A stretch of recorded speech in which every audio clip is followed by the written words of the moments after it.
I, Douglas Kerocho, having been appointed member of the National Police Service Commission, do swear that I will at all times obey, respect, and uphold the Constitution.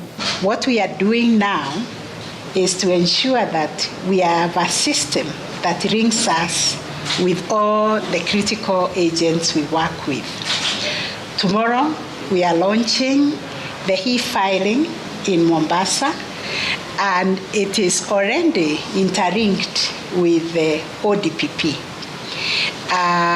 The next phase will be also to link the police. Umetuahidi ya kwamba very soon vile polisi walikuwa nabeba Okare's book, the famous OB, tunaibeba tunapeleka kotini kama ushahidi.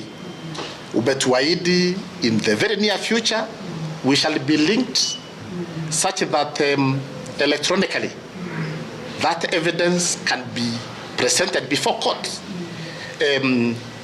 Therefore, huo uhusiano kati ya polisi na judiciary sisi tunakuhakikishia utaendelea.